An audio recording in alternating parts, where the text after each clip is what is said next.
नमस्कार क्रिकेट प्रेमींनो, मित्रमैत्रिणींनो, कसे आहात तुम्ही सगळे? श्रीलंकेच्या गॉलमधील गरमागरम हवेमध्ये भारतीय संघानं गरमागरम कसोटी विजय मिळवून दिलेला आहे. झगडायला लागलेला आहे, कष्ट करायला लागले, ह्याच्यामध्ये काही शंका नाही.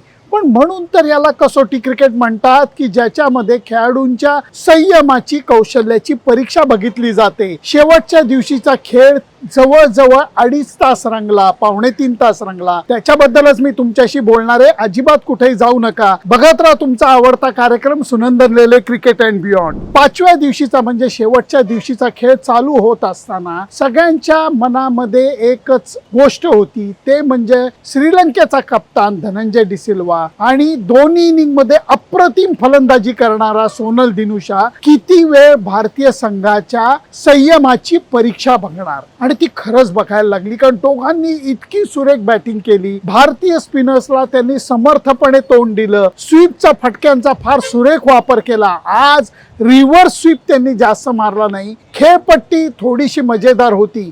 वाटलं होतं ही खेळपट्टी फिरकीला खूप साथ देईल, परंतु तेवढी साथ 5व्या दिवशी फिरकीला मिळत नव्हती. रवींद्र जडेजा म्हणा, मानव सुतार म्हणा आणि कुलदीप यादव म्हणा, तिघही जीवापाड प्रयत्न करत होते. सुरुवातीला फास्ट बॉलरला सुद्धा वापरून पाहिलं शुभमन गिलनी, परंतु त्याचा परिणाम झाला नाही. लंच टाइम अगोदर अक्षरशः अर्धा तास बाकी असताना धनंजय डिसिल्वाला बाद करण्यामध्ये रवींद्र जडेजाला यश आलं आणि तिथं गोष्टी बदलायला लागल्या. कारण भारतीय संघाच्या यशामधले जे दोन मुख्य अडसर होते, त्याच्यापैकी एक सोनल दिनुशा होता, एक धनंजय डिसिल्वा होता. आणि त्याचबरोबर भारतीय संघाच्या कप्तानांनी त्यावेळेला एक छान चाल रचली, आणि ते म्हणजे ज्या वेळेला डिक्वेला बॅटिंगला आला, ज्यांनी पहिल्या इनिंगमध्ये 80 धावा केल्या होत्या, तो स्पिनरला छान खेळतो हे लक्षात घेऊन शुभमन गिलनी प्रसिद्ध कृष्णाला बॉलिंगला आणलं आणि डिक्वेलाने अनावश्यक सरकून स्ट्रोक मारायचा प्रयत्न केला आणि तो कॉट बिहाइंड झाला.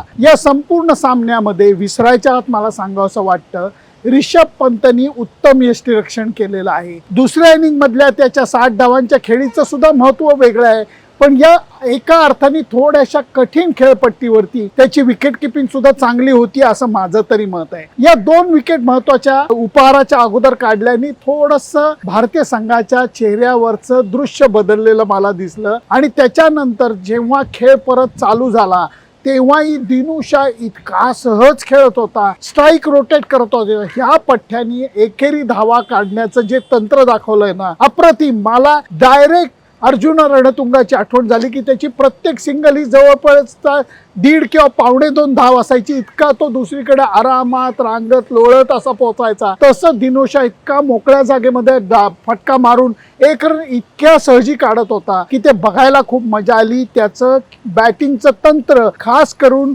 फिरकी गोलंदाजांना खेळण्याचं तंत्र मला खूप आवडलेलं आहे. एकीकडे त्याचा बचावावरती स्वतःचा विश्वास होता, दुसरीकडे स्वीपचा फटका मारण्याचा त्याचा अंदाज चांगला होता आणि त्याचबरोबर त्यांनी फार क्वचित हवेतनं फटके मारले, पण जे मारले ना ते कडक मारले. उपहारानंतर एक वेगळा सापळा रचला गेला. मानव सुतारला किल्ल्याच्या बाजूने बॉलिंग दिली गेली, ऑफसाईडला 3च खेळाडू ठेवले गेले आणि डाव्या बाजूला 6 खेळाडू नेमले गेले.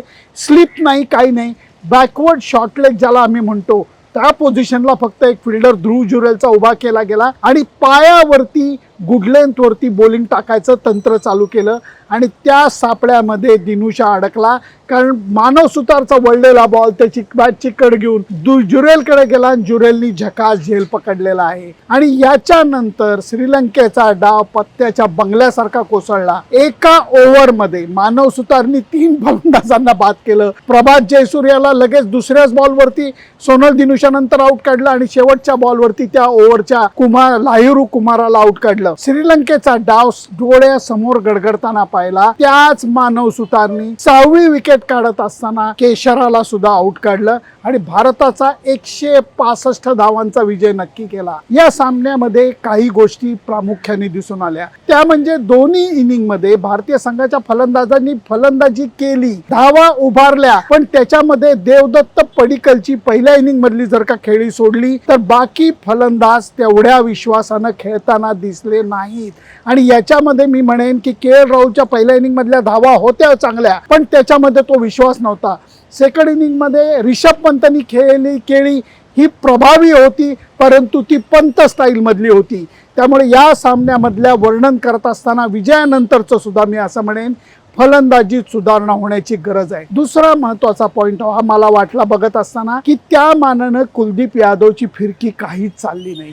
मी काल ही धोकाची सूचना बोलून दाखवलेली होती की जर का कुलदीप यादवला या खेळपट्टीवरती पाहिजे तेवढं यश मिळालं नाही, माफक यश सुद्धा मिळालं नाही, तर पुढच्या सामन्यामध्ये कदाचित समोरच्या टीम मधल्या डावखुऱ्या फलंदाजांचा विचार करून सारांश जैन म्हणजे ऑफ स्पिनरला खेळण्याचा विचार भारतीय संघ करू शकतो. ही मला पडलेलं नेहमी कोड आहे. कधी कधी फलंदाजांच्या बॅटमधनं सहज धावा निघतात, कधी कधी डोकं आपटलं तरी 10 धावा होत नाही. तसंच गोलंदाजांचं होतं की जेव्हा बॉल वळत असतो, टप्प्यावर पडून वळत असतो, तेव्हा खेळपट्टीवरती तुम्हाला चांगलं कामगिरी करता येते. कधी कधी फुलटॉसवर सुद्धा विकेट मिळते, कधी कधी डोकं आपटलं तरी विकेट मिळत नाही. आत्ताच्या घडीला कुलदीप यादवच्या बाबतीत तेच होताना मला दिसतंय. म्हणून मला थोडंसं वाईट वाटतंय, कारण अत्यंत गुणवान खेळाडू आहे, पण मी म्हणेन मानवसुतांनी अष्टपैलू खेळ करून दाखवलेला आहे.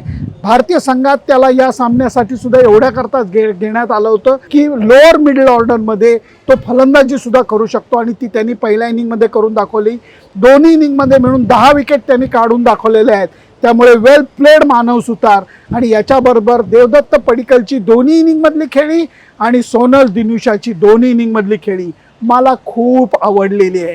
त्यामुळे विजय मिळालेला आहे, मोठा विजय मिळवलेला आहे, समाधानकारक विजय मिळवलेला आहे. आणि जो काही वर्ल्ड टेस्ट चॅम्पियनशिप फायनलचा प्रवास आहे, जो खूप अवघड आहे, त्या प्रवासाला निदान भारतीय संघाने कसोटी सामना जिंकून सुरुवात केलेली आहे. ही माझी मतं, हे माझे मुद्दे मी तुमच्या समोर मांडले. तुम्हाला या विजयामध्ये काय गोष्टी आवडल्या, काय गोष्टी खटकल्या, आम्हाला नक्की सांगा. जी धोक्याची सूचना मी कुलदीप यादवच्या बाबतीत बोलून दाखवली ती तुम्हाला पटते का, मला नक्की सांगा. तसंच मी जे अगदी तोंड भरून कौतुक सोनल दिनुशाचं केलं, तसंच कौतुक तुम्हाला त्याच्या फलंदाजीचं वाटतं का, मला नक्की कळवा. फक्त त्याच्याकरता माझं फेसबुक पेज, इंस्टाग्राम अकाउंट आणि यूट्यूब चॅनल लाईक, शेअर आणि सबस्क्राईब करायला विसरू नका. आता जरा प्रेस कॉन्फरन्स अटेंड करायला जातो. Bye bye.